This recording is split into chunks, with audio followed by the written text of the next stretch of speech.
Nah, kalau tadi kita lihat ada sejumlah wisatawan ini banyak kemudian di pantai, protokol kesehatan seperti apa ya? Saya mau tanya ke Pak Haryadi.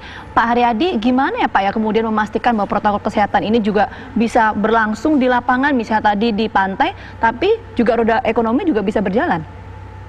Ya, jadi memang dari yang kita tekankan itu pengawasan dari pelaku usaha pariwisata tersebut ya Mbak ya. Kalau di Bali kebetulan tadi kita lihat di Bali di Pantai Kuta itu peran daripada masyarakat setempat melalui pecalang itu juga cukup efektif untuk mengawasi. Jadi kalau kita melihat secara keseluruhan tadi yang saya sampaikan dari pelaku pariwisatanya cukup bagus lah dalam arti kata mengawasi dan menerapkan protokol itu sendiri. Nah, ya memang yang jadi masalah itu sekarang adalah bagaimana tadi saya sependapat sekali dengan Pak Pandu mengedukasi masyarakat tanpa pemaksa ya, tapi menimbulkan kesadaran dari mereka. Nah, ini kalau kami melihat mudah-mudahan sejauh ini cukup berjalan cukup baik, Mbak. Nah, yang sekarang ini juga menjadi concern kami di sektor pelaku usaha pariwisata itu memang demand-nya masih sangat lemah Mbak, terutama adalah yang di luar daripada jangkauan kendaraan mobil. Jadi contohnya ini Bali itu sekarang boleh dibilang mungkin yang hotel yang buka itu saya rasa kurang dari 50% ya, sangat rendah sekali. Jadi padahal Bali itu dikunjungi tahun lalu oleh 10 juta orang wisatawan domestik dan 6,2 juta wisatawan mancanegara. Nah ini kan mancanegaranya sama sekali hilang ya, jadi bisa dibayangkan beban di Bali untuk para pengusaha atau pebisnis di bidang pariwisata memang sangat berat. Nah, ini yang coba kita tadi yang seperti Pak Pandu bilang kita kampanyekan bagaimana kita berwisata tapi tetap mengandalkan protokol kesehatan yang optimal. Karena kami melihat tadi ke evaluasi kami bahkan di hotel-hotel kita yang selama ini menangani tenaga medis, menangani isolasi mandiri itu juga alhamdulillah tidak ada klaster baru ataupun juga penyebaran di sana. Jadi kami meyakini kalau kita semuanya serius menjalankan protokol, seharusnya kehidupan ekonomi kita dan juga penanganan daripada COVID ini sendiri juga harusnya bisa berjalan dengan baik begitu, Mbak. Oke, Pak Haryadi, kalau dari data yang Pak Haryadi pegang, meskipun tadi di sektor pariwisata kan demand-nya lemah ya kata Pak Haryadi tadi, ada nggak spesifik meskipun lemah nih Pak, yang dituju oleh masyarakat kita selain tadi kalau Pak Haryadi bilang karena masih dijangkau oleh kendaraan, tapi tempat wisata seperti apa sih Pak? Yang bertema alam, Mas. Jadi sekarang ini terutama wisatawan domestik kita ya, itu semua mengarahnya adalah yang terkait dengan tema alam. Jadi yang menyangkut masalah dengan taman nasional, dengan kegiatan-kegiatan outdoor itu yang menjadi tujuan utama.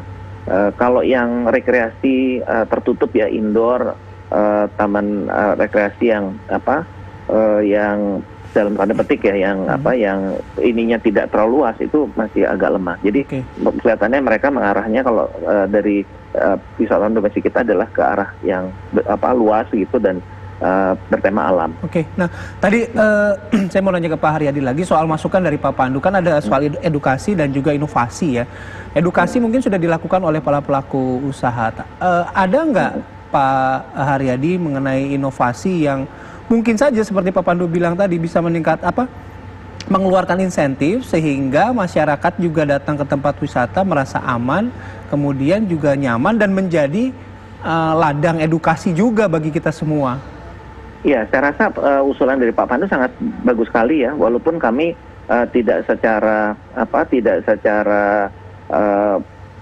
straight to the point gitu ya ke arah ke sana, tapi saya pikir masukan Pak Pandu bagus.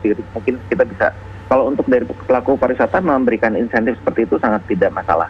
Jadi kita lakukan itu. Bahkan sebetulnya yang sekarang kita lakukan itu kan insentifnya itu lebih kepada kepada harga ya, harga supaya bisa bagaimana bisa terjangkau, dan kalau untuk protokolnya sendiri memang diberikan di pintu-pintu masuk daripada kawasan pariwisata itu gitu.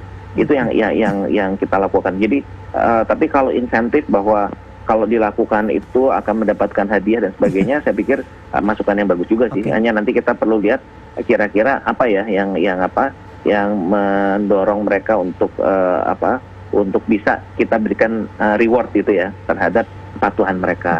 Nah ini yang tentunya masukan yang bagus sekali. Saya mau ke Pak Pandu lagi. Pak Pandu, kalau dari awal nih kita bicara soal pandemi ini kan Pak Pandu selalu menekankan edukasi.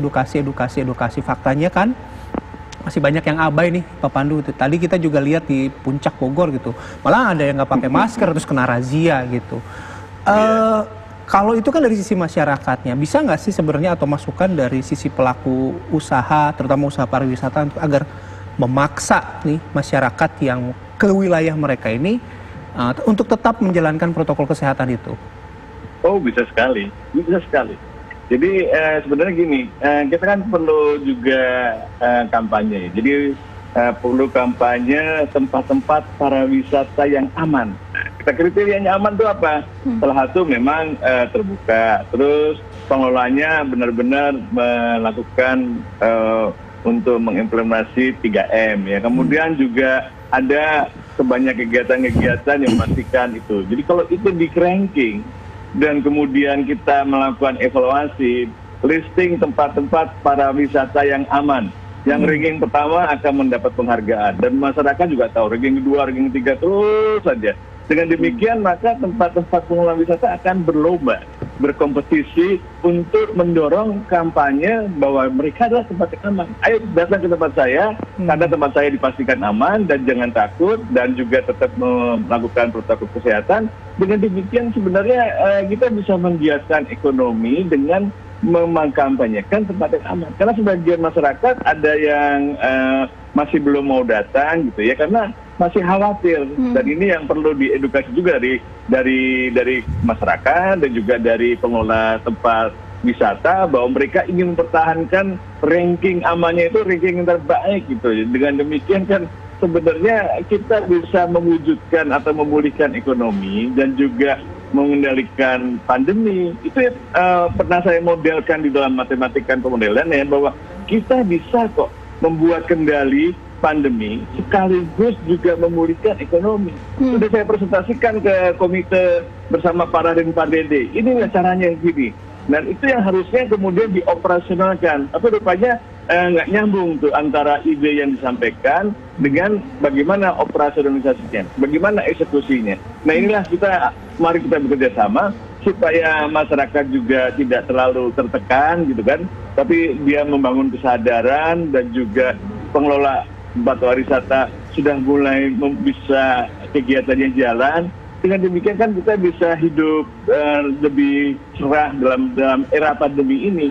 Pandemi ini kan masih lama, jadi tapi kita tidak boleh tidak ada kegiatan. Kita tetap mewujudkan bagaimana rasa aman dan kita bisa juga berproduktif. Oke, Baik. Terima kasih Pak Pandu dan juga sebelumnya ada Pak Haryadi. Ini tentu kita harapkan bersama bahwa ini dari sisi kesehatan dan juga ekonomi bisa berjalan beriringan. Iya, menarik tadi apa yang disampaikan Pak Pandu, ada ranking tempat wisata. Sekali lagi Pak Pandu terima kasih, Pak Haryadi juga terima kasih sudah bergabung bersama kami pagi hari ini. Selamat beraktivitas. Semoga sehat selalu.